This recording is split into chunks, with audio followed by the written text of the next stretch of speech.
Hello दोस्त। सबसे पहले तो हम आप लोग को ये कहना चाहते हैं कि ये वीडियो जो है आपको अंत तक जरूर देखिए। आपको हौसला नहीं खोना है, अंत तक जरूर देखिए, चाहे 2 बार क्यों नहीं देखें, जरूर देखिए, क्योंकि इसमें हम जितना भी अभी तक क्वेश्चन जितना भी आया है, ठीक है ना, मैट्रिक एग्जाम में जितना भी इंपॉर्टेंट क्वेश्चन है, सिर्फ इंपॉर्टेंट क्वेश्चन की बात करेंगे। हम पूरा सॉल्यूशन देंगे, ग्रामर का फुल सेशन और आपका जो कहानी से है कि आपका किताब से जो किताब उसका हम फुल सॉल्यूशन देंगे। तो इसलिए आप अंत तक जरूर देखिएगा। इसके ये आपका परीक्षा में जो है रामबाण साबित होगा, ठीक है ना। आप लोग होशियार नहीं खोजिएगा, अंत जरूर देखिएगा, जिससे परीक्षा में आप लोग को इससे जो है 40 नंबर तो ऐसे ही लड़ जाएगा, ठीक है ना। इसमें हम पूरा एकदम कंप्लीट सॉल्यूशन देंगे, जितना भी इंपॉर्टेंट क्वेश्चन है सभी का, ठीक है ना। चलो स्टार्ट करते हैं, इसलिए हौसला मत खोइए, आप पूरा अंत तक देखिए। स्टार्ट करते हैं। पहला मेरा क्वेश्चन है, रागी किस विभक्ति का रूप है? तो रागी मेरा जो है पंचमी विभक्ति, पहले हम बता देना चाहते हैं रागी मेरा सप्तमी विभक्ति का रूप है, लेकिन इसके पहले हम कुछ इंपॉर्टेंट चीज़ बता देना चाहते हैं। इससे पहले हम इंपॉर्टेंट चीज़ बताना चाहते हैं कि जब, याद रखना, जब विसर्ग रहेगा तो ये मेरा होगा प्रथम विभक्ति, ठीक है ना, एक वचन। जैसे मेरा रामा हो गया, देवा हो गया, मोहना हो गया, ये मेरा प्रथम विभक्ति एक वचन है। उसी प्रकार जब अंत में मोर लगा रहेगा तो समझ आना ये मेरा क्या होगा, ये होगा द्वितीय विभक्ति एक वचन, ठीक है। ऐसा हो गया रामम हो गया, उसी प्रकार देवम हो गया, उसी प्रकार मोहनम हो गया, ठीक है ना। अगर अंत में एन लगा रहेगा तो समझ आना तृतीय विभक्ति एक वचन होगा, ठीक है। ऐसे हो गया रामेन हो गया, देवेन हो गया, ठीक है ना, ये समय तृतीय विभक्ति एक वचन होगा, ठीक है। अंत में आय लगा रहेगा तो समझ आना, आय लगा रहेगा तो समझ आना ये मेरा क्या होगा, चतुर्थी विभक्ति एक वचन होगा। ऐसे हो गया रामाय हो गया, मोहनाय हो गया, देवाय हो गया, चतुर्थ विभक्ति एक वचन। अगर अंत में आत लगा हुआ रहेगा तो समझ आना पंचमी विभक्ति एक वचन होगा, पंचमी विभक्ति एक वचन होगा। ऐसे रामेत हो गया, देवेत हो गया, मोहनात हो गया, ये सब मेरा क्या होगा, पंचमी विभक्ति एक वचन। और काफ़ी इंपॉर्टेंट, अगर अंत में अस लगा रहा है तो उसको बोलेंगे खष्टी विभक्ति एक वचन, खष्टी विभक्ति एक वचन, ठीक है ना। जैसे बात करें तो देवस हो गया, रामस हो गया, मोहनस हो गया, ठीक है ना, ये सब मेरा क्या होगा, खष्टी विभक्ति एक वचन। अगर अंत में ए लगा रहा है तो समझ आना सप्तमी विभक्ति एक वचन होगा। ऐसे हो गया मेरा देवा हो गया, रामे हो गया, मोहने हो गया, सब मेरा क्या होगा, सप्तमी विभक्ति एक वचन। इतना आप लोग को जानना जरूरी है। अगर अंत में नाम लगा रहा है, ये वाला नाम लगा रहा है तो समझ आना मेरा होगा क्या, मेरा होगा खष्टी विभक्ति बहुवचन, खष्टी विभक्ति बहुवचन। रामानाम, देवानाम, मोहना नाम, ठीक है ना। अगर अंत में सु लगा रहा है, याद रखना सु लगा रहा है तो समझ जाना कि क्या होगा, सप्तमी विभक्ति बहुवचन होगा। इतना आप लोग को जानना जरूरी है। जैसे हो गया देवेशी हो गया, रामेशी हो गया, लतासु हो गया, मोहनेशी हो गया, ठीक है ना, साधुसु हो गया, सप्तमी विभक्ति बहुवचन। इतना आप लोग को जानना जरूरी है। चलो अब स्टार्ट करते हैं, ठीक है ना। उससे पहले आप लोग कुछ और इंपॉर्टेंट जान ले, जो इंपॉर्टेंट है, जाने परीक्षा में आ चुका है। ऐसे मेरा रहेगा पित्रा, क्या रहेगा, पित्रा रहे या मात्रा रहे। तो पित्रा मात्रा मेरा जो है ये तृतीय विभक्ति एक वचन है, तृतीय विभक्ति एक वचन है। और पितरी रहे और मातृ रहे, पितरी या मातृ रहे तो ये मेरा होगा तृतीय सप्तमी विभक्ति एक वचन। उसी प्रकार अगर आपका लतिया रहे, तो लतिया मेरा होता है, काफ़ी इंपॉर्टेंट है, लतिया होता है तृतीय विभक्ति एक वचन। और साधो जो होता है ये होता है सप्तमी विभक्ति एक वचन। ये इतना आप लोग को जानना जरूरी है। चलो अब आगे बढ़ते हैं। आपको सारा चीज़ में समास मिलेगा आपको इसमें, ठीक है, सब थोड़ा चीज़ मिलेगा। आगे बढ़ते हैं। अगला इंपॉर्टेंट क्वेश्चन आप लोग का है कि रागी किस विभक्ति का रूप है? तो सप्तमी विभक्ति का रूप है। यह रहता है रागियाँ, क्या रहता है, रागियाँ रहता है, आकर रहता लास्ट में। तो होता मेरा क्या होता, तो मेरा होता तृतीय विभक्ति एक वचन। देखो क्या है, अस्मत् सर्वनाम का खष्टी विभक्ति में क्या क्या अम आता है, अस्माकम होगा, क्या होगा, अस्माकम। काफी इंपॉर्टेंट ये है, ठीक है ना, अस्माकम। अगला है पितृ शब्द का खष्टी विभक्ति में क्या होगा, पितृ शब्द का खष्टी विभक्ति पितु, क्या होगा, पितु। और ये पितृ आ जाएगा तृतीय विभक्ति, पितृ हो जाएगा सप्तमी विभक्ति एक वचन, ठीक है ना। आगे बढ़ते हैं। वारणी किस शब्द का रूप है? तो वारणी, ये सब इंपॉर्टेंट, इसलिए हम लगातार ये पढ़ने जा रहे हैं। ये नहीं कि लगातार पढ़ते हुए चल जाएंगे, ऐसा बात नहीं है। अभी इंपॉर्टेंट चले से पढ़ रहे हैं, ठीक है ना, ये नहीं कि पूरा पढ़ते चल जाएंगे। वारणी किस विभक्ति का रूप है? तो वारणी आपका जो है ये मेरा द्वितीय विभक्ति, क्या है, द्वितीय विभक्ति, काफी इंपॉर्टेंट है वारणी, ठीक है ना। आगे बढ़ते हैं। पितरा किस विभक्ति? पितरा बता, तृतीय विभक्ति एक वचन, तृतीय विभक्ति एक वचन। आगे बढ़ते हैं। अस्माकम शब्द का मूल रूप क्या है? अस्माकम शब्द का मूल रूप अस्मत् होगा, क्या होगा, अस्मत् होगा। उसी प्रकार अगर यहाँ पे युष्मत होता तो युष्मत होता, लेकिन अस्माकम में होगा अस्मत्, ठीक है। आगे बढ़ते हैं। लता शब्द का तृतीय, लता शब्द का तृतीय बता, इसको लतिया होता है, क्या होता है, लतिया, जो काफी इंपॉर्टेंट है। तो यहाँ लतिया तृतीय बहुवचन पूछ रहा है, इसलिए होगा लता भी, क्या होगा। अगर एक वचन पूछता तो होता लतिया, एक वचन पूछता तो लतिया होता, ठीक है। आगे बढ़ते हैं। महिमना किस व्यक्ति का रूप है? तो ये होगा मेरा पंचमी व्यक्ति का रूप, याद कर लेना, ठीक है ना। तस्मात, देखो आत लगा हुआ तो पंचमी व्यक्ति, लेकिन पंचमी व्यक्ति यहाँ पे विभक्ति ने पूछा, यहाँ पूछ रहा है कि मूल शब्द क्या होता है, तस्मात का तद, तो से तस्मात, तो से तद। आगे बढ़ते हैं। नदी शब्द का सप्तमी विभक्ति में कौन सा, नदी शब्द का सप्तमी विभक्ति में कौन सा रूप होगा, ये बताना आप लोग को। तो नदीसु, सु बताया था, सु होता है तो क्या बोलते हैं उसको, सप्तमी विभक्ति बहुवचन, इसलिए होगा नदीसु, क्या होगा, नदीसु, ठीक है ना। आगे बढ़ते हैं। छात्र द्विचक्रिका ददाती में कौन सा विभक्ति ये बताना है आप लोग को। तो आप जानते हैं कि दानार्थ चतुर्थी है, यहाँ दे रहा है, ठीक है ना। दान के अर्थ में चतुर्थी विभक्ति प्रयोग होता है, इसलिए छात्र में चतुर्थी विभक्ति है। कौन सा चतुर्थी विभक्ति है, ठीक है ना। आगे बढ़ते हैं। मेरा राजन शब्द प्रथमा बहुवचन का रूप क्या है। तो राजन शब्द का प्रथमा बहुवचन पूछ रहा है, तो इसका आंसर होगा राजना। क्या होगा, राजना। अगर तृतीया पूछता तो होता राज्ञियाँ, राज्ञियाँ, राज्ञियाँ, याद कर लेना है। मुनिये किस व्यक्ति का रूप है, तो ये मुनिये जो आपका ये होगा आपका चतुर्थी विभक्ति। क्या होगा, चतुर्थी विभक्ति। आ रहा है या ए रहा है, तो चतुर्थी विभक्ति, ठीक है। आगे बढ़ते हैं। पादेन खंज गोपारा, तो ये पादेन खंज यानी गोपाल पैर से खुंजा है बोलते हैं उसको, ठीक है ना। तो पादेन एन लगा हुआ है, एन लगा तृतीया विभक्ति, एन लगा तो तृतीया विभक्ति। तो कौन सा होगा, तृतीया विभक्ति एक वचन, तृतीया विभक्ति एक वचन होगा। अच्छा, ये कौन सा सूत्र से होगा, तो ये होगा ये नाम विकार, ये नाम विकार सूत्र से होगा। ये नाम विकार में क्या होता है कि जिसमें जिस शब्द में विकार उत्पन्न हो, जिस शरीर के अंग के जिस अंग में विकार उत्पन्न हो, तो उससे तृतीया विभक्ति प्रयोग होता है। यहाँ पर एन है तो एन पादेन एन है, तो इसे तृतीया विभक्ति एक वचन, ठीक है। आगे बढ़ते हैं। तबई शब्द का मूल रूप क्या है, तत् होगा। क्या होगा, तो बोला जितना भी रहेगा सब तत् हो जाएगा, ओ बोला जितना रहेगा सब हो जाएगा अस अथी, वो बोला हो जाएगा अस्मद वाला, ठीक है ना। अस्मद का हो जाएगा, ठीक है ना। आगे बढ़ते हैं। मोहन व्याघ्रात विभक्ति, तो मोहन बाघ से डरता है, यहाँ व्याघ्रात आत लगा हुआ है, आत लगा तो पंचमी विभक्ति। क्या होगा, पंचमी विभक्ति। और ये किस सूत्र से है, तो ये है भितरर्थनाम भय हेतु, यानी भितरर्थनाम भय हेतु में क्या होता है कि जिससे कोई वस्तु का डर लगता है, तो जिससे डर लगता है उसमें पंचमी विभक्ति का प्रयोग होता है। तो यहाँ पे बाघ में पंचमी विभक्ति पर आत लगा हुआ है, ठीक है, पंचमी विभक्ति। आगे बढ़ते हैं। गुरु नाम में किस रूप का विभक्ति है, नाम, नाम लगा हुआ है, इसलिए होगा षष्ठी विभक्ति बहुवचन, तो षष्ठी विभक्ति होगा। क्या होगा, षष्ठी विभक्ति। मई शब्द का मूल रूप क्या है, तो मई है, ठीक है ना। तो मई शब्द का मूल रूप होगा आपका अस्मद, ठीक है ना, याद कर लेना। मई शब्द का मूल रूप होगा अस्मद। आगे बढ़ते हैं। पतिना किस व्यक्ति का रूप है, तो पतिना जो है ये तृतीया विभक्ति रूप है, ना लगा हुआ है, ठीक है, ना लगा तो तृतीया विभक्ति, एन भी लगा तो तृतीया विभक्ति। आगे बढ़ते हैं। बाला शब्द का षष्ठी विभक्ति बहुवचन, षष्ठी विभक्ति बोल दिया है और बहुवचन बोल दिया, आएगा नाम। क्या आएगा, नाम। तो देखो कहाँ पर नाम है, षष्ठी विभक्ति बहुवचन, तो यहाँ बाल का नाम, यहाँ पर नाम है, और ये मेरा सप्तमी विभक्ति हो जाएगा, ठीक है। जैसे देवे है तो उससे प्रकार बाल के, और ये मेरा सप्तमी विभक्ति, और ये मेरा षष्ठी विभक्ति, और ये एन लगा हुआ तो इससे तृतीया विभक्ति, ठीक है। आगे बढ़ते हैं। लताया किस विभक्ति का रूप है, तो लताया मेरा चतुर्थी विभक्ति का रूप है, ठीक है। लतिया तृतीया और लताया चतुर्थी, याद रखना, ठीक है ना। ऐसा कि और इसका मूल रूप क्या गलता होगा। आगे बढ़ते हैं। ऐसा किस शब्द का रूप है, तो ऐसा जो मेरा है वो एतत् शब्द का रूप है, याद रखना, ठीक है ना। आगे बढ़ते हैं। युष्मद शब्द का प्रथम एक वचन का रूप क्या होता है, युष्मद का प्रथम एक वचन पूछता है तुम, तुम युवाम, युवम पढ़े होंगे तो तुम होता है, पहला क्या था, तुम, ठीक है ना। आगे बढ़ते हैं। देवे पद में कौन विभक्ति है, तो देवे पद में जो आपका है ये है देवे पद में, तो देवे शब्द जो तृतीया विभक्ति है, लेकिन तृतीया विभक्ति में प्रथम वचन ना है, ठीक है ना। प्रथम वचन में तो देवेन होगा, ये मेरा तृतीया विभक्ति बहुवचन है, ठीक है ना, याद रखना, ठीक है ना। आगे बढ़ते हैं। स किस शब्द का रूप है, स तो आप लोग जानते हैं कि ये तत् का है, किसका है, तत् का। स तो ते पढ़े होंगे तो जितना भी स तो ते ये सब जितना भी है सब किसका है, तत् का है, किसका है, तत् का, ठीक है ना। और तोम युवाम युवम ये किसका है, युष्मद का है, और अहम अवाम वयम ये किसका है, अस्मद का है, याद रखना। राजन शब्द का तृतीया बता, तृतीया में कहते हैं राज्ञा, क्या होता है, राज्ञा, याद रखना, काफी इंपोर्टेंट है, ठीक है ना। साधुना किस व्यक्ति का रूप है, तो यहाँ देखो ना लगा हुआ, ना लगा तो तृतीया विभक्ति, क्या होता है, तृतीया विभक्ति। आगे बढ़ते हैं। पितृ शब्द का तृतीया बता, तृतीया का पित्रा, लेकिन यहाँ बहुवचन पूछ रहा है, क्या पूछ रहा है, बहुवचन पूछ रहा है। अगर प्रथम वचन पूछा तो होता पित्रा, लेकिन यहाँ बहुवचन पूछ रहा है इसलिए होगा इसका पितृ भी, ठीक है ना। आगे बढ़ते हैं।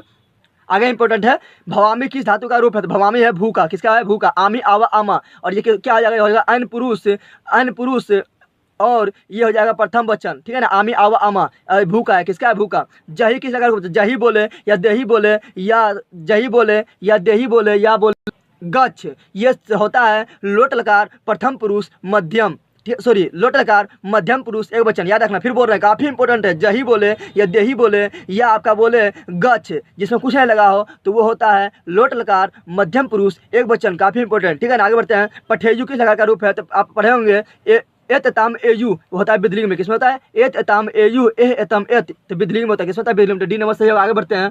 नमंती का मूल धातु क्या है, तो नमंती का मूल धातु जो नाम है, क्या है, नाम है, याद रखना। तीता अंति, तो यहाँ पे अंति है, तो ये होगा क्या, प्रथम पुरुष से बहुवचन, ठीक है ना, याद रखना, काफी इंपॉर्टेंट, आप लोग हौसला बना रखे हैं, काफी काम देगा आप लोग को, ठीक है ना। अगला है नस्यंती किस लकार का रूप है, तो ये मेरा है लट लकार, किसका है, पढ़े हुए आप लोग तीता अंति, इसलिए नस्यति ती है, इसलिए लट लकार होगा, क्या होगा, लट लकार यानी वर्तमान काल। आगे बढ़ते हैं। पाश्यति किस लकार का रूप है, तो ये मेरा है लिट लकार, को सहती सहता सहंती पढ़े होंगे आप लोग लिट लकार में, यानी भविष्य काल में, ठीक है। आगे बढ़ते हैं। अगला आप लोग का ये अभी इंपॉर्टेंट है क्योंकि पूछा गया इसलिए हम बता रहे हैं लगातार, ठीक है ना। दृश्यति किसी का मूल धातु का रूप है, तो यहाँ पर आप लोग को ध्यान देना है कि ये आपका है दृश्य का, किसका है, दृश्य का है, और ये आपका होगा भविष्य का लिट लगा के, क्योंकि यहाँ पर छो में जो है सो छिपा हुआ है, तो सहती सहता सहंती आप लोग पढ़े होंगे किसमें, भविष्य काल में, ठीक है ना। इसलिए भविष्य काल में होगा लिट लगा, और इसका मूल धातु है दृश्य, रखना। तष्ठामी किस लकार का रूप है, तो यहाँ पर देखो आमी है, आमी आवा आमा, तो आमी आमा आवा किसमें होता है, ये होता है किसमें होता है, तो लट लकार यानी वर्तमान काल में होता है। ठीक है, आगे बढ़ते हैं। जही की मूल धातु बता सकते, जही बोले या देही बोले या बोले आपका गच, ये होता है लोट लकार मध्यम पुरुष एक वचन, लोट लकार मध्यम पुरुष एक वचन। लेकिन यहाँ पूछ रहा है कि मूल धातु पूछ रहा है, तो मूल धातु इसका होता है हन, क्या होता है हन, हन का जो है लोट लकार मध्यम पुरुष एक वचन में होगा जही। आगे बढ़ते हैं। पश्यंती का मूल धातु क्या है, जिसका होगा पश्यंती का दृश्य यानी देखना जो होता है पश पर चलता है। ठीक है, आगे बढ़ते हैं। गच किस लकार का रूप बता चुके हैं, देही बोले जही बोले या गच बोले, लोट लकार मध्यम पुरुष एक वचन, तो लोट लकार, तो लोट लकार कहाँ पर ये वाला है। ठीक है ना, आगे बढ़ते हैं। हम अस्तु किस लकार का रूप है, तो आप लोग पढ़े होंगे तू ताम अंतु, तू ताम अंतु लोट लकार में, तो तू ताम अंतु, तो यहाँ पे तू आ रहा है होगा लोट लकार में होगा। ठीक है ना, और ये होगा प्रथम पुरुष एक वचन। आगे बढ़ते हैं। अहनम में कौन सा लगा रहता है, देखो आगे ओ पीछे मो, तो आगे ओ रहा है पीछे मोर है या तोर है ये। ठीक है ना, तो वो होता है कौन होता है, वो होता है हमका मेरा होता है भूतकाल यानी कौन लंग लकार। ठीक है ना, लंग लकार। ठीक है ना, आगे याद रखना क्योंकि भूतकाल में होता है ओ अतम अत, क्योंकि भूतकाल में होता है अत अताम अन ओ अतम अत, यानी आगे ओ पीछे नो या तो जो भी हो। ठीक है, आगे बढ़ते हैं। अपनोती में मूल धातु कौन सा है, तो इसका आंसर होगा आप, आज लिखना। ठीक है, आगे बढ़ते हैं। दीक्षति किस लकार का रूप है, देखो हम बताया था सेहती छिपा हुआ रहता है, इसलिए होगा ये भविष्यकाल को लट लगा लिट लगा लिट लगा। ठीक है ना, सेहती सहता सहंती होता है लिट लगा भविष्यकाल में। ठीक है, आगे बढ़ते हैं। संतु किस धातु का रूप है, तो संतु देखो तूतामंतु तूतामंतु, तो ये होगा तूतामंतु का लोट लगा, लेकिन यहाँ पर कौन सा धातु का रूप है, तो आपको बताना है क्या अस, किसका होता है अस, काफी इंपॉर्टेंट है। पासयति किस लकार का रूप है, किस लकार का रूप है ये बताना है, तो सहती सहता सहंती आता है आपका लिट लकार भविष्य काल में। ठीक है, तो यहाँ लिट लगा सहती सहता सहंती। आगे बढ़ते हैं। अकोरत किस लकार का रूप है, तो आगे ओ पीछे तो, आगे ओ पीछे तो, जिसलिए होगा लंग लकार, क्या होगा लंग लकार, यानी लंग लकार यानी क्या बोल सकते हैं उसको भूतकाल। ठीक है ना, आगे बढ़ते हैं। आसन में कौन लकार है, तो आसन में आगे ओ पीछे नो, इसलिए होगा भूतकाल, भूतकाल लंग लकार। ठीक है, आगे बढ़ते हैं। संति का मूल धातु क्या होगा, संतु का मूल धातु पूछ रहा है, धातु पूछ रहा है मूल शब्द पूछ रहा है अस, यानी अस होगा, क्या होगा असाधक, और तीता अंतित, ये होगा प्रथम पुरुष बहुवचन। ठीक है, आगे बढ़ते हैं। भवंतु की धातु का रूप है, बता चुके हैं कि लोट लकार में क्या था तुताम अंतु, तुताम अंतु, तो अंतु यहाँ लगा हुआ है, तो ये होगा लोट लकार, क्या होगा लोट लकार। लेकिन यहाँ पर पूछ रहा है क्या कि मूल धातु क्या है, तो मूल धातु इसका होगा भू, क्या होगा भू। आगे बढ़ते पश्यंतु, ये भी होगा लोट लकार, लेकिन यहाँ पूछ रहा है कि किस धातु का रूप है, तो ये दृश्य का है, किसका है दृश्य का। पश्यंतु पश का है, किसका है पश का। ठीक है, आगे बढ़ता है। और दृश्यंती है दृश्य का। आगे बढ़ते हैं। भवता की धातु का रूप है, तो भवता जो है भू धातु का रूप है। ठीक है ना, भवता भू धातु का रूप है। आगे बढ़ते हैं। दा धातु का रूप दा धातु का रूप लट लकार यानी वर्तमान काल बहुवचन में क्या होगा, बहुवचन में पूछ रहा है। ठीक है ना, तो इसका आंसर होगा ददती, क्या होगा ददती। ठीक है ना, आगे बढ़ते हैं। गम धातु का रूप लोट लकार के मध्यम पुरुष एक वचन में, मध्यम पुरुष एक वचन में जब बोलेगा लोट लकार मध्यम पुरुष एक वचन, लोट लकार मध्यम पुरुष एक वचन जब भी बोलेगा तो उसमें कुछ नहीं लगा कुछ नहीं लगा हुआ, गच में कुछ नहीं लगा तो गच होगा, क्या होगा देही बोले या गच बोले या जही बोले, उसका होता है लोट लकार मध्यम पुरुष एक वचन। ठीक है ना, आगे बढ़ते हैं। और जही होता है हन का, किसका होता है हन का, देही होता है दा का, और गच होता है गम का। आगे बढ़ते हैं। जीरती में मूल धातु क्या है, तीता अंति लगा हुआ। ठीक है ना, तो यहाँ पर इसका जो मूल धातु होगा वो होगा घरा, क्या होगा घरा। ठीक है ना, आगे बढ़ते हैं। और तीता अंति लगा होता होगा लट लकार एक वचन। आगे बढ़ते हैं। लट लकार मध्यम प्रथम पुरुष एक वचन। अस धातु का लंग लकार का प्रथम पुरुष में बहुवचन क्या होगा पूछ रहा है, तो इसका होगा आसन, क्या होगा आसन, क्योंकि यहाँ बोल रहा है लंग लकार यानी अतताम अन, तो ओ अब पीछे नो, तो आ रहा है ये वाला। ठीक है, आगे बढ़ते हैं। टिस्ट में मूल धातु निम्नलिखित कौन सा है, तो यहाँ बताना है। टिस्ट में जो है आस्था पर चलता है, किससे चलता है आस्था पर। ठीक है ना, अब पृच्छत आगे ओ पीछे तो कौन सा लकार होगा, ये होगा भूतकाल लंग लकार। ठीक है, आगे बढ़ते हैं। भवंतु किस लकार का रूप है, तो भवंतु। अब अगला मेरा इंपॉर्टेंट है कि मना जो रथ की पहले संधि बताते, संधि कितना प्रकार का होता है, 3 प्रकार का होता है। ठीक है, स्व संधि, व्यंजन संधि, विशेष संधि। और स्व संधि 5 प्रकार का होता है। ठीक है ना, याद रखना स्व संधि 5 प्रकार का होता है। और स्व संधि पहचान नियम क्या है, स्व संधि में क्या होगा, 2 स्वर वर्णों का मेल होता है, 2 स्वर वर्णों का मेल होता है। और विशेष संधि में क्या होगा, आगे तो रहेगा व्यंजन, आगे रहेगा व्यंजन और पीछे रहेगा स्वर, तो समझ आना वो मेरा व्यंजन संधि क्या है, व्यंजन संधि है। और विशेष संधि पहचान नियम क्या है कि आगे जब रहे विसर्ग और पीछे कोई और अन्य वर्ण रहे तो समझ आना वो क्या होगा, विशेष संधि होगा। ठीक है ना, तो बताना है मना जो रथ में कौन सा संधि है, तो देखो आगे विसर्ग, इसलिए मेरा क्या होगा,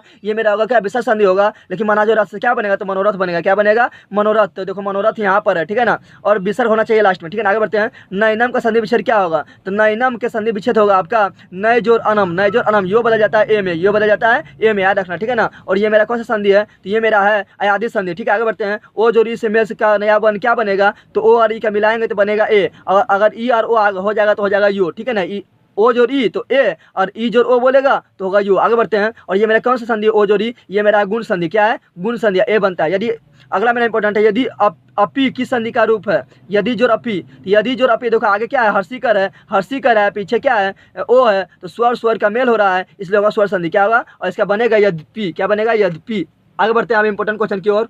अगला आपका इंपॉर्टेंट है, उपसर्ग में पहुंच गए हैं। अभिज्ञान पद में कौन सा उपसर्ग बताना। उपसर्ग क्या होता है, उपसर्ग किसे कहते हैं, वैसा शब्द जो किसी शब्द के पहले लग के उसके अर्थ को बदल दे उसे उपसर्ग कहा जाता है। और प्रत्यय किसे कहते हैं, वैसा शब्द जो किसी शब्द के पीछे लग के उसे प्रत्यय से पीछे लग के उसके अर्थ को बदल दे उसे प्रत्यय कहते हैं। तो यहाँ उपसर्ग बताना है। यहाँ देखो आगे क्या लगा, अभी लगा हुआ था, इसका आंसर होगा अभी। अति उपसर्ग में से निर्मित शब्द बताना है। तो यहाँ देखो अति कहाँ लगा हुआ है बताना आपको। तो इसका संधि विच्छेद कीजिएगा आप लोग, तो आएगा अति जोर अंत, अति जोर अंत। यहाँ पर भी अति है, लेकिन अति हटा देने पर एक शब्द होना चाहिए, लेकिन अति हटा रहे हैं, हटाएंगे तो यहाँ सो बच जाएगा। सो कोई शब्द का निर्माण नहीं कर रहा है, लेकिन इसका होगा क्या, अति जोर अंत, अति हटाने पर अंत बच रहा है, ठीक है ना। तो इसका आंसर होगा बी नंबर करेक्ट, ठीक है ना। तो संधि विच्छेद करके पता भी करना चाहिए आप लोगों को।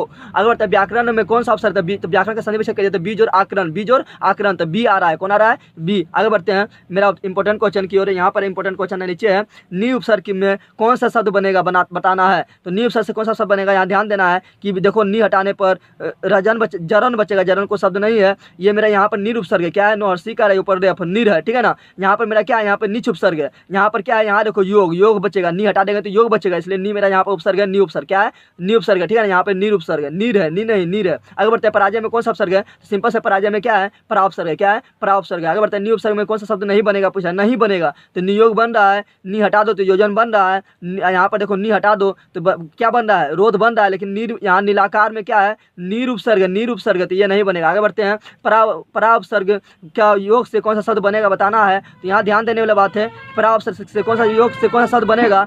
परा देखो यहाँ परी है, यहाँ पर परी है, यहाँ प्रो है, तो यहाँ परा है, तो परा होगा सी नंबर। आगे बढ़ते हैं इंपॉर्टेंट क्वेश्चन की ओर। अगला इंपॉर्टेंट क्वेश्चन है कि पराउपसर्ग के कौन सा योग से शब्द बनेगा, तो बता चुके हैं कि पराउपसर्ग से कौन सा बनेगा, परा में पराजय में है, ठीक है ना। आगे बढ़ते हैं पराजय होगा। आगे बढ़ते हैं उप उपसर्ग में कौन सा शब्द बनेगा बताना है। तो उप से देखो कौन सा बन रहा है, तो उपकार किसमें आ रहा है, उपकार में, तो ये बनेगा, ठीक है ना। आगे बढ़ते हैं प्रो उपसर्ग में कौन सा शब्द बनेगा, तो प्रो इसमें नहीं, इसमें परा है, प्रो से देखो इसमें आ रहा है, तो ये बना होगा बी नंबर, ठीक है। आगे बढ़ते हैं प्रो उपसर्ग के योग से कौन सा शब्द नहीं बनेगा, पूछते हैं प्रो है, इसमें भी प्रो है, इसमें भी प्रो है, इसमें भी प्रो। आप देखना है हटा के प्रो को, प्रो हटाएंगे तो भाव बचेगा, ठीक है। प्रो हटाएंगे देश बचेगा, देश शब्द है, ठीक है। प्रो हटाएंगे तो सन बचेगा, सन कोई शब्द नहीं है, इसलिए मेरा ये नहीं बनेगा, ठीक है। आगे बढ़ते हैं अप उपसर्ग में कौन सा शब्द बनेगा बताना है। तो अब से देखो अपकार बन रहा है, क्या बन रहा है, अपकार बन रहा है, ठीक है ना। तो ये मेरा सही होगा, ठीक है ना। अपमान नहीं होगा, अपमान में हलंत है, इसलिए अपमान नहीं होगा। प्रो उपसर्ग के योग से कौन सा शब्द नहीं बनेगा, फिर शब्द बनेगा पूछ रहा है। देखो प्रो प्रो प्रो प्रो यहाँ पर है, तो प्रवेश, ठीक है ना, तो ये बनेगा, ठीक है। आगे बढ़ते हैं, आगे मिला इंपॉर्टेंट है अप उपसर्ग के योग से कौन सा शब्द बनेगा बताना है। तो अब से देखो क्या बनेगा, अब कहाँ पर है, यहाँ पर, तो अप जोड़ यस बनेगा, ठीक है ना। आगे बढ़ते हैं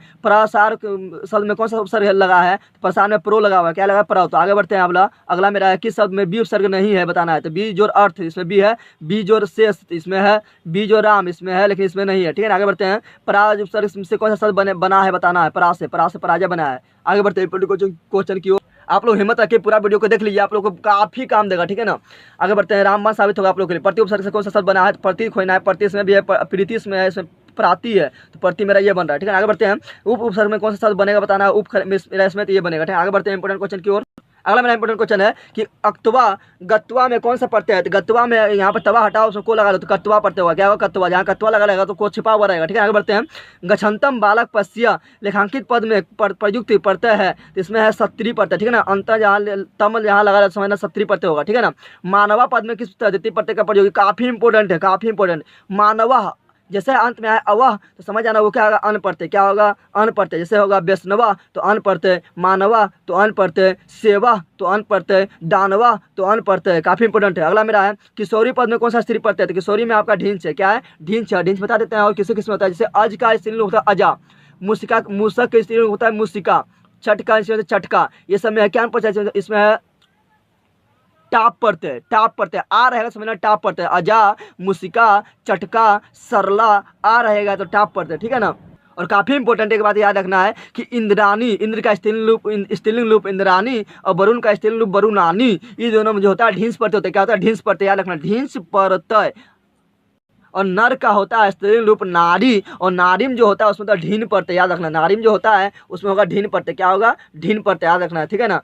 आगे बढ़ते हैं, एक चीज और रखना आप लोग को याद रखना है, ता जिसमें लगा है, जिसमें ता लगा रहा है उसमें होता है तल प्रत्यय। जैसे जनता, मित्रता, शत्रुता, इसमें होगा क्या, तल प्रत्यय। जिसमें इक लगा रहा है उसमें होगा ठक प्रत्यय। जैसे ऐतिहासिक, वैज्ञानिक, ये सब में होगा ठक प्रत्यय, ठीक है ना। इतना याद रखना। आगे बढ़ते हैं, और एक चीज याद रखना, इसके अंत में योर है वो होता है लय प्रत्यय, क्या होता है, लय प्रत्यय, ठीक है ना। जैसे आदाय, आदाय तो अंत में यो है तो ये होगा लय प्रत्यय, ठीक है ना। और आप लोग हिम्मत रखिए, पूरा देखिए, ठीक है ना, पूरा जरूर देख लीजिए, ठीक है ना। सुंदर जो तमप में कौन सा पड़ता है, तमप जहाँ लगा तो होता है सुंदरतम, जहाँ देखे अंत में आपको नजर आए तम, ठीक है ना, सुंदरतम, तो देखो यहाँ पर सुंदरतम यहाँ पर है, तो इसमें तमप पड़ता है, क्या है, तो उससे पता है लघुत्तम, तो लघुत्तम में भी क्या है, तमप पड़ता है। क्री जो तुमन के योग से कौन सा शब्द बनेगा, तो इसमें बनेगा कर तुम, क्या बनेगा, तुम जहाँ नजर आएगा तो बनेगा तुमन पड़ता है, क्या बोल देना है, तुमन पड़ता है। पठ के सत्री के योग से कौन सा शब्द बनेगा, तो इसका बनेगा आपका पठत, क्या बनेगा, पठत, जहाँ अत नहीं आ रहा है तो बोल देना आप लोग को क्या है, सत्री पड़ता है, ठीक है ना। डंडी में कौन सा पड़ता है, रीति पड़ता है, डंडी में याद कर लेना, ये काफी इंपोर्टेंट, इन्नी कौन सा है, इन्नी। इंद्र का स्थान, इंद्र का स्त्रीलिंग बता चुके, इंद्राणी होता है, क्या होता है, इंद्राणी है, उसमें कौन सा पड़ता है, ढींच पड़ता है, ठीक है ना। अगर देव जोर अन बता चुके हैं, देव जोर अन से देवा बनेगा, उसी प्रकार मानवा बनेगा, उसी प्रकार सेवा बनेगा, उसी प्रकार, ठीक है ना, विष्णुवा बनेगा, उसमें तो अन पड़ता है, ठीक है ना, अन पड़ता है, तो यहाँ पे बनेगा देवा, तो देवा देखो आपको कहाँ पर है, यहाँ पर है, बी नंबर में, ठीक है ना। तो इसमें कौन पड़ता है, अन पड़ता है। पाज और अनियन के मेल से कौन सा शब्द बनेगा, तो इसमें बनेगा पानियम,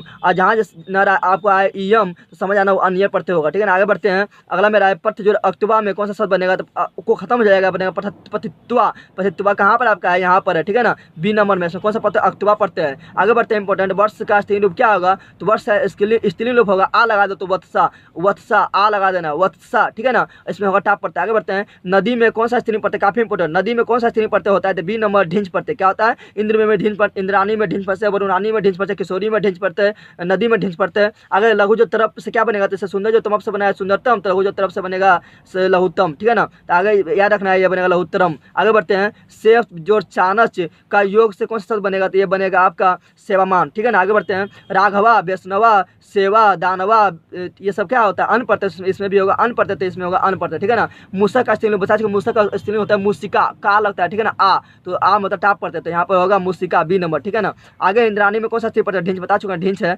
ठीक है ना। आगे मेरा है इंपॉर्टेंट क्वेश्चन, वर्तमान में, आगे बढ़ते हैं इंपॉर्टेंट क्वेश्चन की ओर।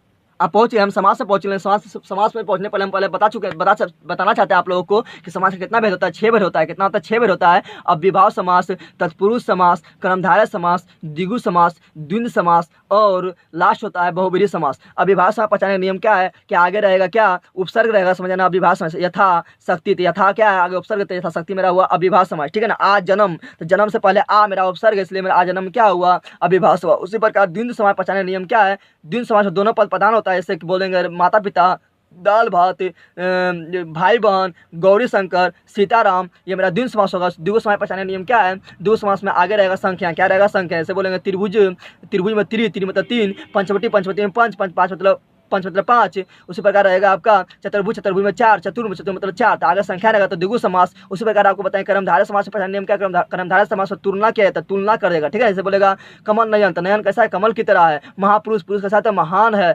महादेव, देवता के साथ तो महान देवता है। बोलेगा लाल टोपी, टोपी के साथ तो लाल है, तो तुलना जब करेगा तो कर्मधारय समास होगा। उसी प्रकार तत्पुरुष समास में क्या होगा, तत्पुरुष समास पहचानने नियम क्या है, कि उसमें क्या होगा, उसमें कारक के 8 चिन्ह आएगा, कर्ता ने कर्म को करण से संपादन को के लिए, राजा का राजपुरुष, तो राजा का पुरुष, तो का आ गया है, तो का आया तो मेरा तत्पुरुष होगा। उसमें राज कन्या, तो राजा का कन्या, तो का आ गया, मेरा तत्पुरुष समास। जैसे जल मग्न, तो जल में मग्न, तब में आ गया है, इसलिए क्या होगा, ये मेरा तत्पुरुष समास होगा। और बहुब्रीहि समास पहचानने नियम क्या है, बहुब्रीहि समास पहचानने नियम है कि उसमें विशेष पद प्रधान होता है, ठीक है ना। जैसे बोलेंगे हम क्या, बिना पानी, तो दिमाग में तो आता है क्या, सरस्वती, दिमाग में जो अलग अर्थ प्रदान करे वो होगा बहुब्रीहि समास। बोलेंगे हम क्या, चक्रपाणी, तो दिमाग में आएगा विष्णु, तो ये होगा मेरा क्या, बहुब्रीहि समास। बोलेंगे लंबोदर, दिमाग में आएगा गणेश, तो ये मेरा क्या होगा, बहुब्रीहि समास, जो विशेष अर्थ प्रदान करे, ठीक है ना। तो इतना आप लोग को जानना है। चलो आगे बढ़ते हैं, पानी पादम में किस समास का उदाहरण है, पानी पादम जो है मेरा, ये मेरा पानी पादम, तो ये मेरा जो है दोनों पर प्रधान, ये मेरा होगा द्वंद्व समास का उदाहरण, ठीक है ना। पितम अम्बरम यश सो, याद करना है, इसका होगा पिताम्बर, इसका होगा पिताम्बरा, पिताम्बरा, पिताम्बरा के जब बोलेगा विग्रह करने तो आपको कल देना है पितम अम्बरा यस्या सो। आगे मेरा है प्रतिदिनम का विग्रह करे, तो प्रति जहाँ लगा रहा है तो समझ आना, इसका जो विग्रह होगा दीनम दीनम, जो लास्ट में रहेगा प्रति के पास, जो लास्ट बाद में रहेगा उसको 2 बार लिख देना है, दीनम दीनम प्रति, ठीक है ना। जैसे प्रति घंटा था, दीनम दीनम दीनम दीनम घंटा, ठीक है ना, तो दीनम दीनम प्रति, ठीक है ना। आगे बढ़ते हैं, अविभाव समास का सही उदाहरण क्या है, तो बताते हैं, आगे लगा रहेगा अथी उपसर्ग, तो आगे देखो यहाँ उपसर्ग लगा यथाशक्ति, ठीक है ना। तो ये होगा, ये मेरा राजपुत्र होगा, राजा का पुत्र, तो ये मेरा तत्पुरुष हो जाएगा। ये मेरा दशानन यानी रावण, ये बहुब्रीहि हो जाएगा। पीताम्बर, पीला वस्त्र धारण करने वाला था विष्णु, ये मेरा बहुब्रीहि हो जाएगा। समास के कितना भेद बता चुका, 6 भेद होता है, कितना होता है, 6 भेद। एक और बताते हैं, नए समास पहचानने नियम क्या है, नए समास पहचानने नियम है क्या, आगे ओ लगा रहेगा, मतलब ओ धर्म, धर्म के पहले ओ है तो नए समास। ओ बोलते हैं ओ शिष्ट, शिष्ट के पहले ओ है तो नए समास बोलते हैं। अनर्थ तो अनर्थ, तो अर्थ के पहले क्या, अनर्थ के पहले क्या ओ है तो ये मेरा नए समास होगा, ठीक है ना, पहचाने नियम। आगे बढ़ते हैं। अब इसे अनंत, अनंत में ओ पहले है, ओ इसे नए समास होगा। आगे बढ़ते हैं। आगे इंपॉर्टेंट है, इसका विग्रह याद कर लेना। नीला अंबर का विग्रह क्या होगा, नीलम अम्बरम यस्या असो। उसी प्रकार लंबोदर का विग्रह क्या होगा, लंबम उद्रम यस्य असो। उसी प्रकार गजानन का विग्रह क्या होगा, गज आननानी यस्यासो, ठीक है ना। आगे मेरा इंपॉर्टेंट है कि बिना पानी का विग्रह क्या होगा, उसी प्रकार बिना पानी का बिना पानो यस्या सा, ठीक है ना।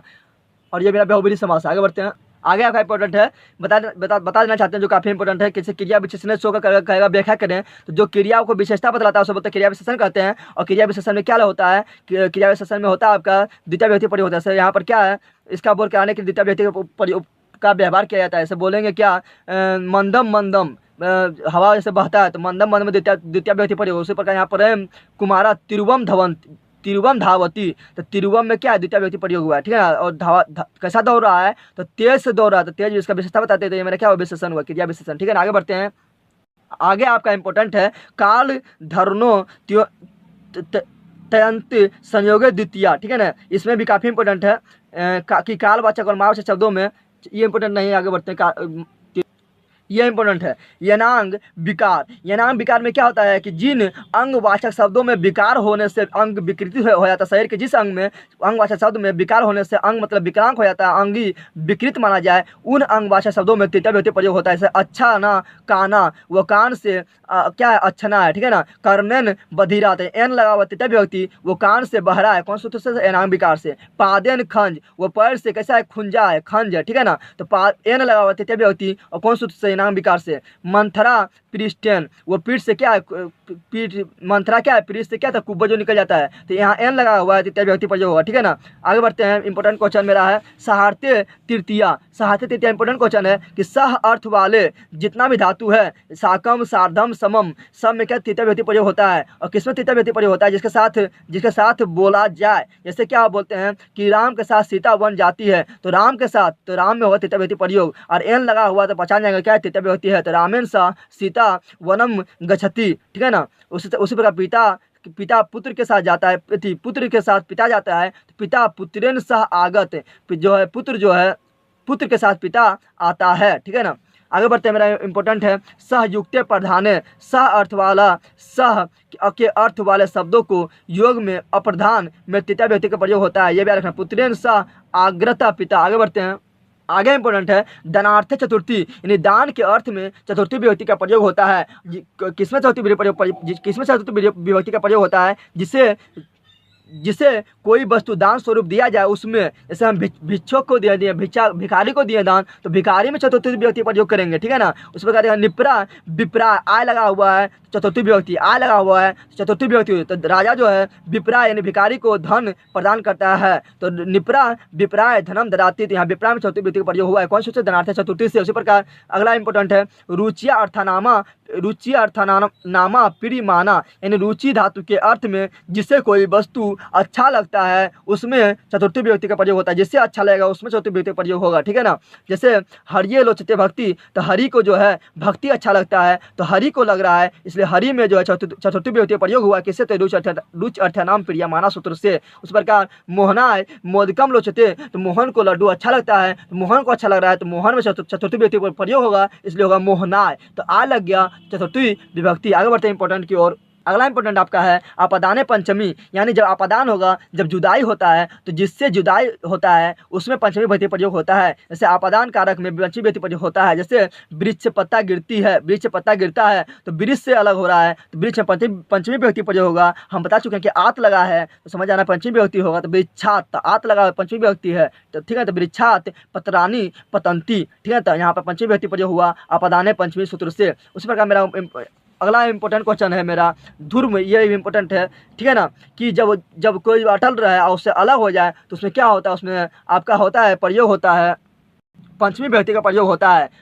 ये भी अपदान का नियम फॉलो करता है, ठीक है ना। जैसे गंगा हिमालय से निकलती है, तो हिमालय से निकलती है, तो हिमालय में पंचमी विभक्ति प्रयोग होगा, इसलिए हिमालय में आत लगेगा, तो हिमालयात, आत लगा हुआ है, तो हिमालयात गंगा निसरती। इसमें आपको ट्रांसलेशन भी बताएंगे, VVI ट्रांसलेशन जो वो भी बताएंगे, ठीक है ना। आगे बढ़ते हैं इंपॉर्टेंट क्वेश्चन की ओर। अगला मेरा इंपॉर्टेंट क्वेश्चन है चलो कुछ पूछा हुआ क्वेश्चन देख लेते हैं। गुरुवा प्रश्नम पृच्छन्ति, गुरु प्रश्न पूछते हैं। तो देखो यहाँ विसर्ग लगा हुआ, बताए थे कि जब विसर्ग लगा रहेगा तो समझना प्रथम विभक्ति। कौन सा प्रथम विभक्ति? इसमें प्रथम विभक्ति होगा, ठीक है ना। आगे बढ़ते हैं। नदीसु गंगा पवित्रतमा अस्ति, तो अगर कोई समूह में किसी एक को श्रेष्ठ बताया जाता है तो उसमें सप्तमी विभक्ति का प्रयोग होता है। सप्तमी विभक्ति कौन वाला? तो बता देना चाहते हैं कि सप्तमी विभक्ति बहुवचन। तो हम बताए थे सु जब लगा रहा है तो उसको बोलते हैं सप्तमी विभक्ति बहुवचन, तो इसका होगा सप्तमी विभक्ति बहुवचन, तो सप्तमी विभक्ति इसका आंसर होगा, ठीक है ना। आगे बढ़ते हैं। सह व्याघ्रात विभेति, वह बाघ से डरता है, ये बताना भूल गए थे।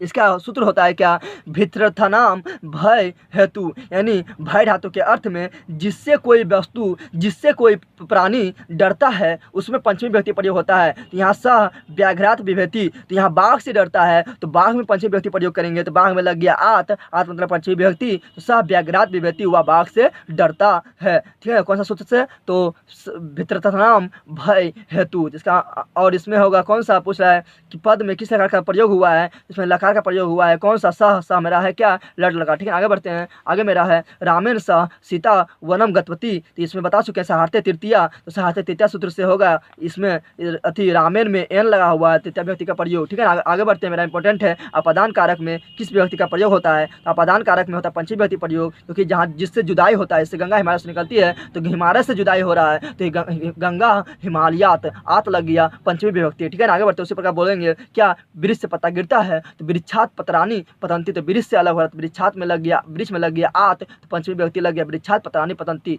जब कोई व्यक्ति समूह में किसी एक को श्रेष्ठ बताया जाए तो उसमें सप्तमी विभक्ति बहुवचन का प्रयोग होता है। जैसे कविसु कालिदास श्रेष्ठा अस्ति, कवियों में कालिदास श्रेष्ठ है तो कालिदास कवियों में, तो कवियों में क्या लगेगा? कविसु, ये मेरा क्या हुआ? सु लगा हुआ है, सप्तमी विभक्ति बहुवचन, ठीक है ना। ये कौन सा सूत्र से होता है? ये होता है यथच निर्धारम सूत्र से, ठीक है ना। आगे बढ़ते हैं। Important question. नमः रिक्त स्थानों का पूर्ति किस पर से होगा? इसका होगा गणेशाय नमः, ठीक है ना। जब किसी का अति की आराधना किया जाता है तो उसमें चतुर्थी विभक्ति का प्रयोग किया जाता है, ठीक है। तो गणेशाय, इसमें चतुर्थी विभक्ति एक वचन का प्रयोग किया गया है। ये मेरा है षष्ठी विभक्ति बहुवचन और ये मेरा सप्तमी विभक्ति बहुवचन। आगे बढ़ते हैं, लेकिन इसका आंसर होगा बी नंबर। आगे मेरा इंपॉर्टेंट क्वेश्चन है। तो इस प्रकार हम ग्रामर का सेशन समाप्त कर दिए हैं। अब पहुँचते किताब का जो इम्पोर्टेंट क्वेश्चन है, जो डायरेक्ट आपका आ सकता है किसमें? ऑब्जेक्टिव में, उस पर चलते हैं, ठीक है। तो आप लोग जरूर पूरा देखिए, इसी को देख के चल जाएगा तो आप लोग को पूरा कॉन्फिडेंस बना रहेगा, ठीक है ना। तो आगे बढ़ते हैं। मेरा पाटलिपुत्र वैभवम से देखते हैं। पाटलिपुत्रम कस्या तटे अस्ति, तो पाटलिपुत्र कौन नदी किनारे स्थित है? गंगा नदी किनारे, तो गंगाया। आगे बढ़ते हैं। Important question. कस्य शासक से काले पाटलिपुत्र नगर से शोभा रक्षा व्यवस्था जो अति उत्कृष्ट आसित, किसके शासनकाल में पाटलिपुत्र का जो अति सुरक्षा व्यवस्था था काफ़ी मजबूत था और शोभा भी था, काफ़ी अच्छा था, तो उसका आंसर होगा चंद्रगुप्त मौर्य के शासनकाल में। और मेगास्थनीज जो है ये क्या है? मेगास्थनीज जो है ये विदेशी नागरिक है, कहाँ का? तो यूनान का, और ये लिखे थे इंडिका नामक पुस्तक, और राजशेखर लिखे थे काव्य मीमांसा नामक पुस्तक, ठीक है, याद रखना है। अगला मेरा इंपॉर्टेंट क्वेश्चन है। और कौमुद महोत्सव कहाँ मनाया जाता है? कौमुद महोत्सव पाटलिपुत्र में मनाया जाता था। कब? तो शरद ऋतु में, ठीक है ना, याद रखना आप लोग को इतना है। और पटना का प्राचीन नाम क्या है? पाटलिपुत्र। आगे बढ़ते हैं। आलस का पाठ के लेखक है, तो आलस का पाठ के लेखक कौन है? विद्यापति है, और ये कहाँ का है? मिथिला का है। और यहाँ का मंत्री कौन था? तो यहाँ का वीरेश्वर मंत्री था, वो भी कहाँ था? विद्यापति का, वो काफ़ी दानी था, ठीक है ना। मिथिला का मंत्री कौन है? तो वीरेश्वर, काफ़ी इंपॉर्टेंट है वीरेश्वर, ठीक है ना। आगे बढ़ते हैं। नीतिकार का आलस को क्या मानते हैं? तो नीतिकार आलस को क्या मानते? शत्रु मानते थे। क्या मानते थे? कितना आलस था? 4 आलस था, ठीक है, 4 ठो आलस थे, और धूर्त लोग आग लगने पर क्या हुआ? भाग गया था। वीरेश्वर को आसित, तो वीरेश्वर मंत्री आसित, कहाँ का? तो मिथिला का। आगे बढ़ते हैं। अगला है आधुनिक संस्कृत लेखिकाओं में कौन प्रसिद्ध है? बताना है। तो आधुनिक संस्कृत लेखिकाओं में कौन प्रसिद्ध था? तो क्षमाराव पंडित था। लेखिका में कौन था? क्षमाराव पंडित। उस पर और बताना अगला, संस्कृत साहित्य लेखिका में सर्व शुक्ला सरस्वती किसे कहा गया? तो यह कहा गया आपका विजयांगा को, ठीक है ना, याद रखना विजयांगा को, ठीक है ना। और मैत्रेयी जो था वो याज्ञवल्क्य की पत्नी थी। आगे बढ़ते हैं इंपॉर्टेंट क्वेश्चन की ओर। अगला मेरा इंपॉर्टेंट क्वेश्चन है। अंत्येष्टि संस्कारा कदा भवति, तो इसका आंसर होगा मरने के बाद, यानी मरणादंतरम, ठीक है ना, याद कर लेना है। और संस्कार कितना होता है? 16 होता है, उसको 5 भागों में बांटा गया है। जन्म से पहले 3 होता है, और गृहस्थ जीवन में प्रवेश करने पर 1 होता है, ठीक है ना, और मृत्यु के बाद भी 1 होता है। अगला मेरा इंपॉर्टेंट है राम परवेश ग्रामस्य नाम किम आसीत। तो भिकन टोला काफी इंपॉर्टेंट क्या था, भिकन टोला था। और यहाँ से एक लड़का क्या किया था, यूपीएससी का यानी लोक सेवा आयोग का परीक्षा पास किया था, ठीक है ना। आगे मेरा इंपॉर्टेंट है उद्योगी पुरुष के पास कौन आ जाती है, तो कौन आ जाती है, तो लक्ष्मी आ जाता है जो उद्योगी पुरुष होता है, ठीक है ना। और राम परवेश नाम किम आसीत, तो उसका नाम था भिकन टोला। क्या था, भिकन टोला। याद रखना। आगे बढ़ते हैं। अगला आपका इंपॉर्टेंट है व्याघ्रपति कथा, जो काफ़ी इंपॉर्टेंट है। इससे क्वेश्चन है 2 से 3 आना फिक्स है। व्याघ्रपति कथा का रचनाकार कौन है, इसका रचनाकार है नारायण पंडित। नारायण पंडित। व्याघ्रपति कथा किस ग्रंथ से लिया गया है, तो ये जो लिया गया ये लिया गया हितोपदेश से, हितोपदेश से, ठीक है ना। याद रखना है। और व्याघ्रपति कथा में बता देते थोड़ा कहानी कि व्याघ्रपति कथा में एक बूढ़ा बाघ रहता है जो एक पथिक को, एक पंडित को कहता है कि हम बूढ़ा हो गए हैं, और तालाब के किनारे हाथ में अपना कुश और एक सोना का कंगन लेकर खड़ा रहता है और बोलता है कि हम इस अपना पाप को मिटाना चाहते हैं, इसलिए हम आपको सोना के कंगन दान देना चाहते हैं। तो जो उसका पथिक जो होता है वो उसका लोभी में आकर क्या होता है, वो बाघ के पास जाने लगता है। तो वो बाघ बोलता है कि तालाब में स्नान करके आइए और ग्रहण कीजिए। तो जैसे ही पथिक जो तालाब में हिलता है तो क्या होता है, कीचड़ में फंस जाता है और बाघ उस पर छलांग लगा देता है और बाघ उसका हत्या कर उसका शिकार कर लेता है, ठीक है ना। इसमें यह बताया गया है। आगे बढ़ते हैं। अगला आपका इंपॉर्टेंट है बेरेन कैसी समनम असंभव। तो बेरन जो है किसके बिना असंभव है, तो ये मेरा आज का बेरस के बिना, ठीक। आगे बढ़ते हैं। काम बिना ज्ञानम भारम। किसके बिना ज्ञान भार के समान है, तो इसका आंसर होगा क्रिया बिना ज्ञान भार के समान है। आगे मेरा इंपॉर्टेंट है। अगला मेरा इंपॉर्टेंट है जंतो गुहायाम को निहता। जनता के शरीर में मनुष्य के शरीर में क्या क्या निवास करता है, इसका तत्वम। क्या होगा, तत्वम। अनो अन्यान को, तो अनो अन्यान आत्मा। और किम जयते, तो सत्यमेव जयते। और एक ये इंपॉर्टेंट है हिरण्य मेयन पात्रेण किम अपिहतम, तो इसका आंसर होगा सी नंबर, ठीक है ना। इससे सत्य से, ठीक है, सत्य के मुख से हिरण्यमय पात्रेण ढका हुआ है, ठीक है ना। आगे बढ़ते हैं इंपॉर्टेंट क्वेश्चन की और हम मॉडल पेपर सोल्यूशन भी दे दिए हैं इसमें। जो 2018 में पूछा था, फर्स्ट सेटिंग सेकंड सेटिंग में जो पूछा था उसका भी सोल्यूशन दे दिया। आप लोग देखना चाहते हैं देख सकते हैं। आप लोग हिम्मत ना हारें, अभी लास्ट तक देखें, आप लोग काफ़ी काम देगा, ठीक है ना। आगे बढ़ते हैं। आगे मेरा इंपॉर्टेंट है भारत की शोभा से कौन प्रसन्न होते हैं। भारत की शोभा कौन प्रसन्न होता है, ईश्वर। और ईश्वर जो है भारत का गुणगान करते हैं, भारत का गीत गाता है और भारत का गुणगान करते हैं और चाहता है कि हम भारत में बार बार हम भी जन्म ले, ठीक है ना। तब देवम किम गायंती, तो देवम गीतम गायंती। किसका गीत, भारत का गुणगान करता है, ठीक है ना। अगला है कस महिमा सर्वत्र गीयते, तो किसका महिमा, तो भारत का महिमा। तो भारत से होगा, ठीक है। आगे बढ़ते हैं। अगला मेरा इंपॉर्टेंट है विदुर नीति काफी इंपॉर्टेंट है। क्वेश्चन वाला फिक्स है। विदुर नीति संकलित पाठ्य नाम किम अस्ति, तो इसका आंसर होगा नीति श्लोक पाठ से विदुर नीति लिया गया है, ठीक है ना। और याद रखना है कि ये जो विदुर नीति है इसके अनुसार नर के द्वार 3 है, काम क्रोध लोभ, ठीक है। नर के कितना द्वार होता है, 3 होता है, ठीक है ना। आगे बढ़ते हैं। नीति श्लोक का कुछ संकलित, नीति श्लोक किससे लिया गया है, तो ये लेगा विदुर नीति से, ठीक है ना। आगे मेरा इंपॉर्टेंट है मेरा, ये भी इंपॉर्टेंट है क्षमा को हंती क्षमा क्रोधम हंती, ठीक है ना। आगे मेरा इंपॉर्टेंट है मंदाकिनी वर्णम, जिसमें राम जो है सीता को मंदाकिनी नदी के बारे में बताते हैं, उसको शोभा के बारे में बताते हैं, वर्णन करते हैं, ठीक है ना। तो इसका इंपॉर्टेंट क्वेश्चन है मंदाकिनी वर्णम पाठ से रचनाकार को। मंदाकिनी वर्णम पाठ का रचनाकार कौन है, तो उसका रचनाकार है कौन था, वाल्मीकि। और ये लिया गया अयोध्या कांड से लिया गया है। इसमें जो है मंदाकिनी नदी जो है किस पर्वत के निकट स्थित है, तो याद रखना चित्रकूटस नामक पर्वत के निकट स्थित है। और राम जो है सीता को बताते हैं उसके बारे में, ठीक है ना। इंपॉर्टेंट क्वेश्चन अगला मेरा है सूर्यपुत्र जो कर्ण का जो काफी इंपॉर्टेंट है, जो फिक्स से क्वेश्चन आना है ना, 5 से 6 नंबर 3-4 नंबर तो उससे फिक्स आना, ठीक है ना। सूर्यपुत्र को आसित, तो सूर्यपुत्र कौन किसको बोलते हैं, कर्ण को। कहाँ कराया होता था, अंग देश कराया होता है। कहाँ होता है, अंग देश का राजा। और ये अपना कवच कुंडल किसको दान देता है, तो ये अपना कवच कुंडल जो है इंद्र भगवान को, जिसको बोलता है क्या, संस्कृत में बोलते हैं क्या उसको हम, शुक्र, क्या बोलते हैं, शुक्रा, ठीक है ना। यह याद रखना है, ठीक है ना।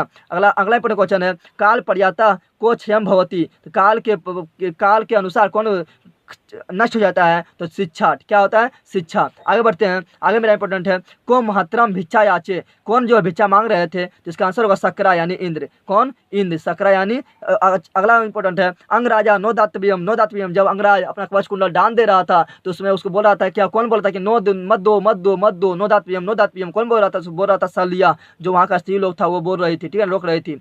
कन्नज दानवीरता पाठ रचिता को आसित, कन्नज दानवीरता पाठ का रचनाकार कौन है, इसका रचनाकार है भास। कौन है, भास, ठीक है ना, याद रखना, ये इंपॉर्टेंट है। अगला मेरा इंपॉर्टेंट क्वेश्चन है अगला मेरा इंपॉर्टेंट क्वेश्चन है, संख्या दर्शन प्रवर्तक का संख्या दर्शन प्रवर्तक कौन है? इसका आंसर होगा कपिल। योग दर्शन का प्रवर्तक कौन है? तो पतंजलि। और न्याय दर्शन का प्रवर्तक कौन है? तो गौतम। अब वेदांग का कुल कितना अंग है? तो वेदांग का कुल 6 अंग होता है, ठीक है ना। वेद 4 वेदांग 6, ठीक है। आगे मेरा इंपॉर्टेंट क्वेश्चन है, अगला मेरा इंपॉर्टेंट क्वेश्चन है, भाटपुत्रा से हिंदी में क्वेश्चन पूछता है, बताओ भाटपुत्रा व्यवहार पाठ किस नगर से का है? तो पाटलिपुत्र का है, ठीक है ना। पटना पाठ का नाम क्या है? पाटलिपुत्र। पटना की पाटलिपुत्र जो क्यों नदी के किनारे स्थित है? तो गंगा नदी के किनारे स्थित है। पाटलिपुत्र में कौन सा उत्सव मनाया जाता? तो कौमुदी महोत्सव मनाया जाता है। कब मनाया जाता था? तो शरद ऋतु मनाया जाता था। पाटलिपुत्र का नाम गौतम बुद्ध के समय क्या था? तो पाटलिग्राम था। क्या था? पाटलिग्राम था, ठीक है ना। और यहाँ पर जो था ये जो मेगास्थनीज कौन था? तो मेगास्थनीज यूनान के राजदूत यानी विदेशी यात्री थे, यूनान के राजदूत। और काव्यमीमांसा लेखक कौन है? काव्यमीमांसा लेखक कौन था?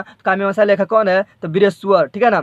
सॉरी वीरेश्वर, राजशेखर होगा। क्या होगा? राजशेखर। किसके शासनकाल में पाटलिपुत्र का जो है रक्षा व्यवस्था काफ़ी मजबूत था और सुंदरता काफ़ी उत्कृष्ट था। तो इसका आंसर होगा चंद्रगुप्त मौर्य के। पाटलिपुत्र के 10वें गुरु का नाम क्या था? सिख के 10वें गुरु का नाम क्या था? सिख के 10वें गुरु का नाम था गुरु गोविंद सिंह, ठीक है ना। और सिख धर्म के संस्थापक गुरु गोविंद सिंह थे, ठीक है ना। आगे बढ़ते हैं, अगला मेरा इंपॉर्टेंट क्वेश्चन है कि पटना के किस दिशा में गंगा नदी बहती है? तो उत्तर दिशा में। याद रखना कौन दिशा में? उत्तर दिशा में। इतना आप लोग को जानना बहुत जरूरी है। पाटलिपुत्र का इतिहास जो 2500 वर्ष पुराना है, 2500 वर्ष पुराना है, ठीक है ना। यहाँ पे क्या है? महात्मा गांधी सेतु पुल जो विश्व का सबसे लंबा पुल है, ठीक है ना। याद रखना आप लोग को इतना जानना जरूरी है, ठीक है ना। आगे मेरा इंपॉर्टेंट क्वेश्चन बता देते हैं। इससे आलस कथा से इंपॉर्टेंट क्वेश्चन क्या है? आलस कथा का रचनाकार कौन है? इसका ये पहले कैसा है? तो यह कैसा है? पुरुष परीक्षा है। आज कथा पाठ कहाँ से संकलित है? पुरुष परीक्षा नाम से संकलित है, ठीक है ना। आज कथा के लेखक कौन है? तो इसका लेखक है आपका विद्यापति। और विद्यापति कौन है? मिथिला के थे, ठीक है ना। और यहाँ मिथिला के मंत्री कौन थे? तो वीरेश्वर, जो काफ़ी दानी थे। वो लाचार को, आलस को, भिखारी को दान प्रदान करते थे। तो मिथिला मंत्री कौन था? वीरेश्वर था। काफ़ी इंपॉर्टेंट है। कितने आलस के बारे में चर्चा किया गया? तो 4 आलस के बारे में, ठीक है ना। और मनुष्य सबसे बड़ा दुश्मन कौन होता है? आलसी होता है, ठीक है ना। याद रखना है। और आग लगने पर आलसशाला से कौन कौन लोग भाग गए? जो आलसी का नाटक कर रहा था, यानी धूर्त लोग जो था वो भाग गया था। आप लोग को इसके बारे में इतना जानना काफी इंपॉर्टेंट है। आगे बढ़ते हैं, इसमें इंपॉर्टेंट क्वेश्चन जान लेते हैं। संस्कृत साहित्य लेखिका, इसमें जो है लेखिका के बारे में जो है उसके बारे में उसका महत्व को बताया गया है, ठीक है ना। तो यहाँ पर है संस्कृत साहित्य लेखिका पाठ में किसके महत्व के बारे में बताया? तो औरत के महत्व के बारे में बताया गया है, ठीक है ना। पुरुष और नारियों के सहयोग में किसी गाड़ी चलती है? तो चलती है समाज की गाड़ी चलती है, ठीक है ना। इसमें बताया गया है क्या कि बताना आप लोग को। छमाराव जो था, छमाराव किस काल के लेखक थे? तो ये जो था आधुनिक काल का छमाराव पंडित। और एक चीज़ काफ़ी इंपॉर्टेंट है, जनक की सभा में शास्त्रार्थ कुशला कौन विदुषी रहती थी? तो इसका आंसर होगा आपका गार्गी। कौन रहती थी? गार्गी। आपका ये भी इंपॉर्टेंट है कि याज्ञवल्क्य ने अपनी पत्नी को क्या शिक्षा दी थी? तो वो दिया था आत्मा का। किसका दिया था? आम तत्व का, ठीक है ना। इसको बोलते हैं आत्मा का। और यहाँ पर सबसे किसे कहा गया था? विजयांग को। याद रखना आप लोग। आगे बढ़ते हैं, इंपॉर्टेंट क्वेश्चन। भाषा संस्कार कितना है? तो 16 है। कितना है? 16। इसको सदस्या बोलते हैं संस्कृत में, ठीक है ना। इसको 5 भाग में बांटा गया। कितना भाग में बांटा गया है? 5 भाग में बांटा गया है, ठीक है ना। और जन्म से पहले कितना संस्कार होता है? जन्म से पहले आपका होता है 3 संस्कार। कितना होता है? 3 संस्कार, ठीक है ना। और शिक्षा संबंधी कितना संस्कार होता है? शिक्षा संबंधी जो आपका होता है 5 संस्कार। कितना होता है? 5 गो होता है। कितना होता है? 5। मरने के बाद कितना होता है? 1। और गृह जीवन में कितना होता है? 1 होता है। कितना होता है? 1। कितना आप लोग को याद रखना है, ठीक है ना। आगे बढ़ते हैं। अच्छा आप लोग ये बता दो, 12 नंबर बता दो, अंत्येष्टि संस्कार कब होता है? तो मरने के उपरांत, मरने के बाद। अगला काम आपका इंपॉर्टेंट है, क्रमवीर कथा समाज के किस वर्ग की कथा है? तो ये आपका है दलित वर्ग की। यहाँ पर क्या होता है? भूखंडोला होता है, ठीक है ना। बिहार के भूखंडोला किस प्रांत में? तो बिहार में। कहाँ पर है? और यहाँ से एक राम प्रवेश नाम का लड़का था जो क्या था? यूपीएससी टॉपर होता है, ठीक है ना। यूपीएससी यानी जिसको बोलते हैं लोक सेवा आयोग का परीक्षा बोलते हैं, ठीक है ना। आगे मेरा इंपॉर्टेंट है, दलित पुरुष का नाम क्या था? तो इसका नाम था राम, ठीक है ना। राम नरेश ने राम परवेश, ठीक है ना। आगे बढ़ा है, भिखंडोला देखने कौन आए थे? तो शिक्षक आए थे। कौन आए थे?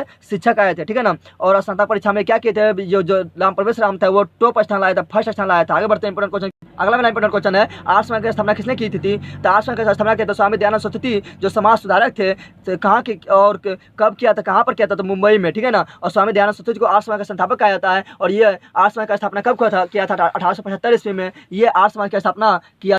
तो स्वामी दयानंद सरस्वती कौन थे? तो ये आर्य समाज संस्थापक थे। इसको समाज सुधारक भी बोला जाता है। समाज सुधारक कौन थे? तो ये कौन थे? स्वामी दयानंद सरस्वती। और ये मूर्ति पूजा का विरोधी हो गए थे। कब से? जब महाशिवरात्रि के दिन, जब इसके बहन का निधन हो गया था, चूहा प्रसाद खा रहा था तो, ठीक है ना। अगला मेरा है कि इसका आर्य समाज का स्थापना कब किया था? 1875 ईस्वी में, 1875 ईस्वी में। आगे बढ़ते हैं, और स्वामी दयानंद सरस्वती का जन्म कहाँ हुआ? तो गुजरात के टंकरा ग्राम में। आगे बढ़ते हैं, व्यासपति कथा के बारे में तो हम कहानी बता चुके हैं। व्यासपति कथा के बारे में इसका देख सकते हैं। व्यासपति कथा का रचनाकार कौन है? इसका रचनाकार है नारायण पंडित। और ये कहाँ से लिया गया? हितोपदेश से। कहाँ लिया गया? हितोपदेश से। कहाँ से? हितोपदेश से। अगर हितोपदेश का अर्थ क्या होता है? इसका अर्थ होता है हित का उपदेश। व्यापति कथा का किस खंड से लिया गया है? तो ये लिया गया है मित्र लाभ खंड से, ठीक है ना। और इसमें कौन सा स्नान के किए हाथ में कुछ लिए तालाब किनारे खड़ा था? तो ये था बाघ। कौन था? और ये पथिक को लोभी में फंसाता है। बूढ़ा बाघ जो पथिक को हाथ में कुछ लिए, हाथ में कंगन लिए, पथिक को जो है अपना जाल में फंसा लेता है। उसका क्या करता है, जैसे पथिक तालाब में फंसता है तो उस पर उसका शिकार कर लेता है, ठीक है ना। आगे बढ़ते हैं।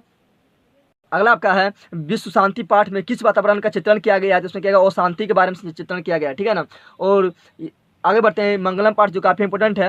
मंगलम पाठ में क्या है, उपनिषद का रचनाकार कौन है? इसका रचनाकार है महर्षि वेद व्यास। और मंगलम पाठ में 5 मंत्र के बारे में चर्चा किया गया है, ठीक है ना। मंगलम पाठ का रचनाकार कौन है? इसका रचनाकार है महर्षि वेद व्यास। और इसमें 5 मंत्र के बारे में बताया गया है, ठीक है ना। इसी में बताया गया कि सत्य का मुख जो हिरण्य पात्र से देखा होता है और समुद्र नदी कहाँ जा गिरता है? समुद्र में अपना रास्ता तैयार देता है। अनु से छोटा कौन है? तो अनु छोटा क्या है? आत्मा है। क्या है? आत्मा। किसकी जय होती है? सत्य की जय होती है। सत्यमेव जयते, ठीक है ना। इतना आप लोग को जानना जरूरी है। और जंतु के शरीर में हृदय रूपी गुफा में क्या रहता है? तो तत्व रहता है। क्या रहता है? तत्व। संस्कृत में बता चुके हैं ये। अब ब्रह्मा को प्राप्ति करने का उपाय किसमें बताया गया? बताया गया है मुंडकोपनिषद में, ठीक है ना। आगे बढ़ते हैं। अगला का है भारत महिमा पाठ का रचनाकार कौन है? इसका रचनाकार बता चुके हैं कौन है। इसका है महर्षि वेद व्यास। भारत रचना पाठ का महर्षि वेद व्यास। और वो जो था मंदाकिनी वर्णम, उसका था महर्षि वाल्मीकि, ठीक है ना। और ये महर्षि वेद व्यास जो है, ये भारत महिमा में क्या किया था? इसके भारत की महिमा के बारे में बताया गया है कि देवता लोग जब भारत का गुणगान करता है और देवता किम गायंती, तो गीत गायंती किसके बारे में? तो भारत के बारे में। और वो बार बार भारत में जन्म लेना चाहते हैं। और इसमें बताना चाहते हैं आपको इंपोर्टेंट क्वेश्चन की भारत महिमा पाठ के प्रथम पद या श्लोक कहाँ से संकेत किया गया? तो यह लिया गया विष्णु पुराण से। कहाँ से लिया गया? प्रथम श्लोक विष्णु पुराण से, याद रखना, ठीक है ना।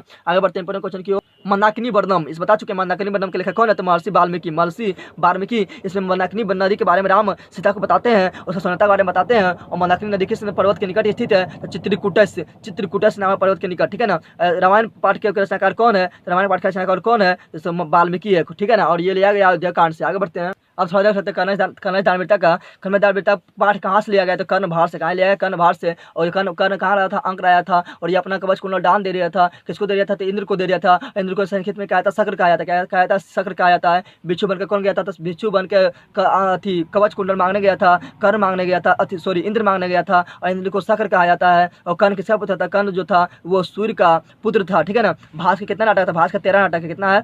13 नाटक। सूर्य पुत्र कौन था? तो कर्ण है। और कर्ण कहाँ आया है? तो कर्ण अंग देश का आया है। महात्रम भिक्षा याचे, ऐसा किसने कहा था? मुझे भिक्षा दो, किसने कहा? तो वो कहा था इंद्र। इंद्र को बोलता है शक्र। क्या बोलते हैं? शक्र। इसमें आगे इंपोर्टेंट है, आगे नो दातव्यम या किसने कहा? तो ये कहा तो बता चुके हैं, सलय ने कहा। तो वहाँ के जो स्त्री लोग थे वो कह रहा था कवच कुंडल मत दो। कन्या धार्मिकता पाठ का लेखक कौन है? तो इसका लेखक है कौन है? भास बता चुके हैं। इस प्रकार बताए आप लोग का खत्म हुआ सेशन, ठीक है ना। बताओ आप लोग को वीडियो कैसा लगा, अब बताओ, ठीक है ना। अगर आप लोग पूरा देखेंगे तो आप वीडियो बताओ कैसा हुआ।